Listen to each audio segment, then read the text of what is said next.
हम ये आंदोलन ये कतई न समझे आप लोग कि हम लोग समाप्त करने जा रहे हैं, क्योंकि कुछ मिसअंडरस्टैंडिंग हुई है कुछ हमारे मीडिया साथियों को कि हम यह आंदोलन समाप्त करने जा रहे हैं। हम समाप्त बिल्कुल भी नहीं करने जा रहे हैं, हम ये स्थगित करने जा रहे हैं। ये कुछ समय के लिए हमारा आंदोलन स्थगित हुआ है, क्योंकि माननीय मुख्यमंत्री जी ने हमारी बहुत सारी बातों को माना है, तो हमारा भी ये कर्तव्य है कि हमें भी उन्हें कुछ समय देना होगा।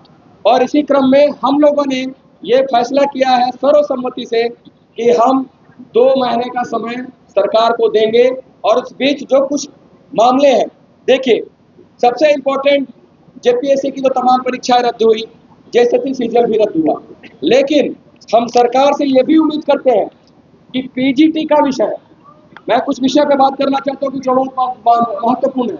पीजीटी, जहाँ से मुझे ऐसा लगता है कि धांधली की शुरुआत हुई है, और ये किसी से छिपा नहीं है, किसी से भी छिपा नहीं है। लगातार 3 साल तक उस परीक्षा का रिजल्ट जारी करता रहा गया, और अभय तिवारी, ये जो जेपीएससी जेएसएससी के जो दामाद है, जो हर परीक्षा में पास किए हैं, उन्होंने भी आधिकारिक तौर से ये कबूल किया है। आप ये देख सकते हैं कि पीजीटी में भी उन्होंने धांधली कराया है, साथ ही साथ पीजीटी इंग्लिश विषय के वो टॉपर रहे हैं। तो ये बहुत महत्वपूर्ण विषय है। मैं सरकार से ये आग्रह करता हूँ, हमारे ये मांग पत्र में भी है कि पीजीटी परीक्षा को भी, चूंकि सरकार की तरफ से हमें आश्वासन मिला है कि जिस भी परीक्षा में डीडीपीएल या अभय तिवारी संलिप्त है, वो सारी परीक्षाएं रद्द की जाएगी। तो हम सरकार से भी आग्रह करते हैं, ये डिमांड करते हैं कि पीजीटी परीक्षा को भी रद्द किया जाना चाहिए। साथ ही साथ मैं कुछ और परीक्षाओं की ओर आपका ध्यान आकर्षण कराना चाहता हूँ। नगर पालिका परीक्षा, जिसमें 90% से ऊपर कट ऑफ गया, और उसमें धांधली के तमाम सबूत पाए गए जो कि पब्लिक डोमेन में है। मैं सरकार से ये भी मांग करता हूँ कि आप नगर पालिका परीक्षा के भी जांच कराएं, प्रॉपर तरीके से जांच कराएं और परीक्षा को रद्द करने का कार्य करें, क्योंकि कोई भी ऐसी परीक्षा नहीं है जिसमें अभय तिवारी जी ने अपनी संलिप्तता स्वीकार नहीं की है।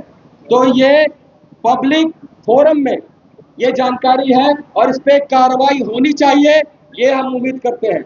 एक्साइज परीक्षा, जिसमें हमारे 21 अभ्यर्थी काल के गाल में समा गए, शायद 19 या 21 में, डाटा में थोड़ा कंफ्यूज कर रहा हूँ, माफ करिएगा, काल के गाल में समा गए, उनके साथ भी न्याय होना चाहिए।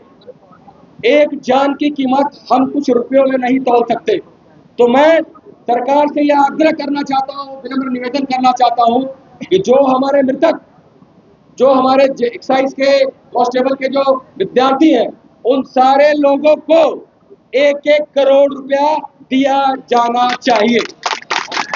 साथ ही साथ एक्साइज की जो परीक्षा हुई है, आपने देखा उसमें कट ऑफ 90% से अनएक्सपेक्टेड कट ऑफ गया, साथ ही 98%, जो कि अविश्वसनीय अकल्पनीय है। साथ ही साथ तमाड़ में जो पेपर सेटिंग का गिरोह 150 से 200 पकड़ा गया, उसकी भी पूरी तरीके से जांच नहीं की गई। संदेह तब होता है, आपने देखा जेएसएससी सीजीएल में सेम हम लोगों ने, जब राजेश जी ने एफआईआर किया, हिम्मत दिखा के एफआईआर किया, प्रकाश सर ने पीआईएल किया, उसके बाद पूरी लड़ाई को मैंने लड़ा, तब भी ये कोई मानने के लिए तैयार नहीं था कि धांधली हुई है, उसे क्लीन चिट दिया गया। तो हम लोग ये कैसे मान लें कि एक्साइज में जो लोग वहां पकड़े गए थे वो भी विशुद्ध रूप से पाक साफ है। तो मैं सरकार से ये डिमांड करता हूं कि एक्साइज परीक्षा की भी पूरी सही तरीके से जांच की जाए। साथ ही साथ मैं कुछ और परीक्षाओं पे जी आपको ध्यान आकर्षण कराना चाहता हूं। जेपीएससी के हमारे छात्र, हमारे जेपीएससी के छात्र जो एक लंबे समय से आंदोलनरत रहे हैं, और उनकी डिमांड भी जायज है। देखिए, कहने के लिए तो 14वीं जेपीएससी, हमारे राज्य में 26 साल हुए, लेकिन अगर टेक्निकल रूप से देखा जाए तो सिर्फ 8वीं जेपीएससी ही हुई है। तो इसमें छात्रों का क्या गुनाह है? तो उन्हें मौका मिलना चाहिए। इसलिए हम सरकार से मांग करते हैं कि हमारे जो जेपीएससी के अभ्यर्थी हैं, जो एक प्रॉपर भागीदारी नहीं देने के कारण जो उम्र सीमा से बाहर हुए हैं, उन सभी का एज रिलैक्सेशन का कट ऑफ, जो छठी जेपीएससी की जो परीक्षा हुई थी, जो एज रिलैक्सेशन का कट ऑफ था, उसको माना जाए। ये हम सरकार से बहुत ही प्रमुखता से मांग करते हैं, और उनको उनको न्याय दिलाने की बात करते हैं और उम्मीद है कि सरकार का ये पूरी तरह से फैसला सरकार के लिए न्याय संगत है और सरकार के ऊपर निर्भर है, तो ये मिलना चाहिए। साथ ही साथ माध्यमिक आचार्य परीक्षा, जिसमें कई एक परीक्षार्थियों को कुछ डिजिटल लॉगिन की वजह से और भी कोई टेक्निकल रीजन की वजह से बाहर किया गया और ना ही कोई प्रॉपर जांच की गई।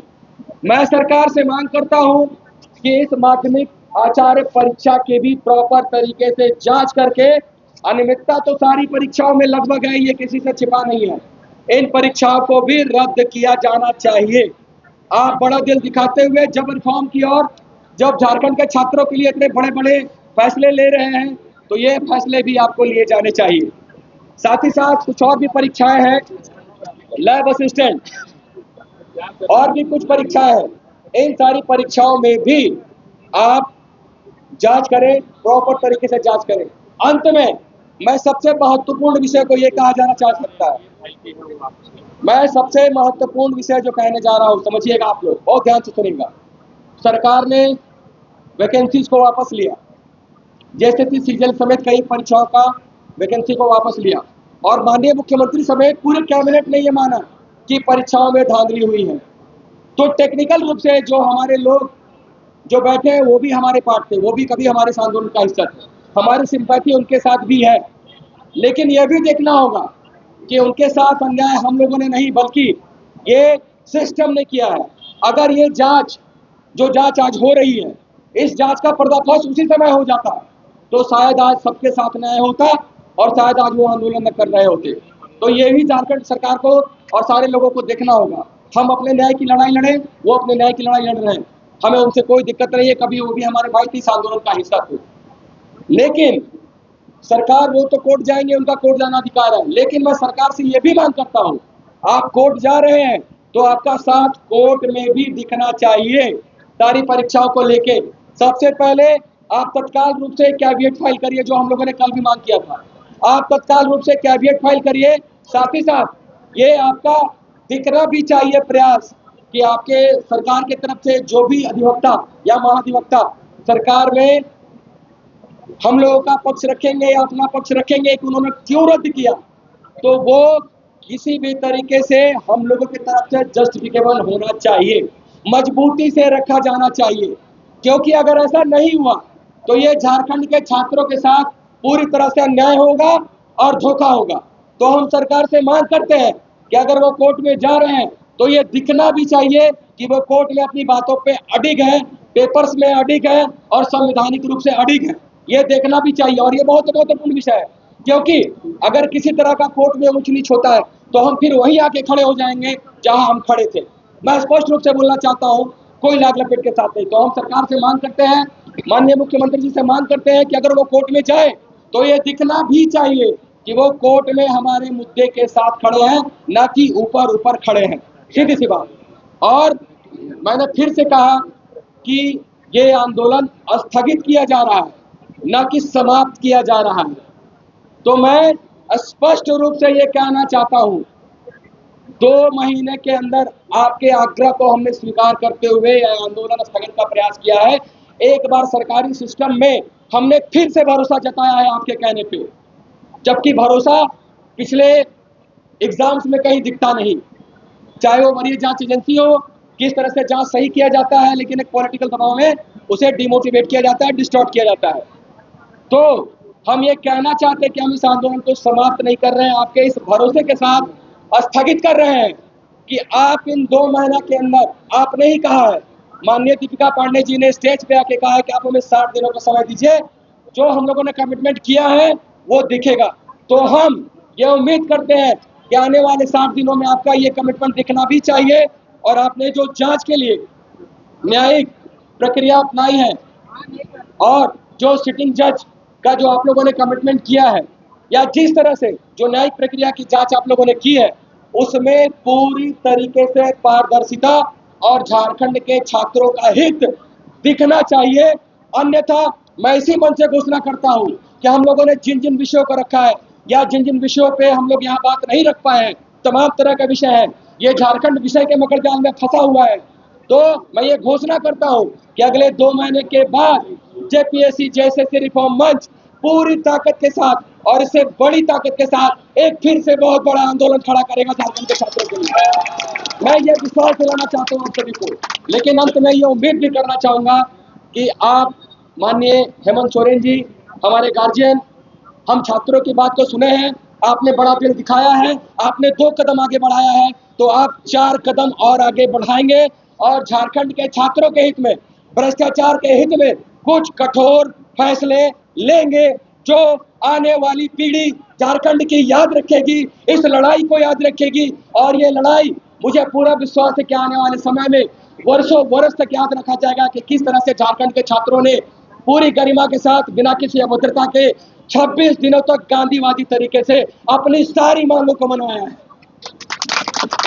जहां 27 वर्षों के सफर में 17,000 से भी अधिक छात्रों ने डॉक्टर एवं इंजीनियर बनकर भरे सफलता की ऊंची उड़ान, जहां साधारण छात्र भी झारखंड टॉपर्स बनकर बना रहे इतिहास। दूरदर्शी शिक्षाविद श्री विपिन सिंह के मार्गदर्शन में मेडिकल एवं इंजीनियरिंग के लाखों छात्रों के लिए आशा की किरण के रूप में गोल, नेशंस लीडिंग इंस्टीट्यूट।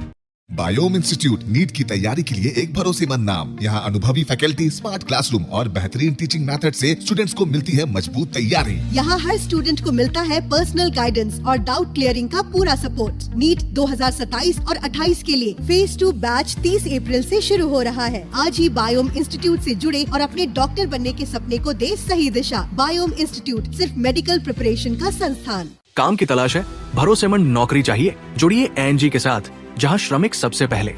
12 घंटे की ड्यूटी, हर दिन 3 समय का खाना, मुफ्त रहने की सुविधा, आपकी सुरक्षा के लिए इंश्योरेंस, ओवर टाइम का लाभ, PF सीधा क्लाइंट से, समय पर पूरा वेतन और जरूरत पड़ने पर एडवांस पे।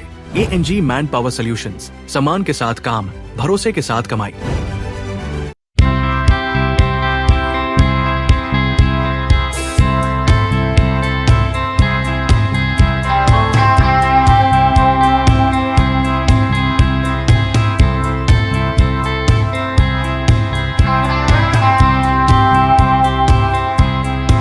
followup.in.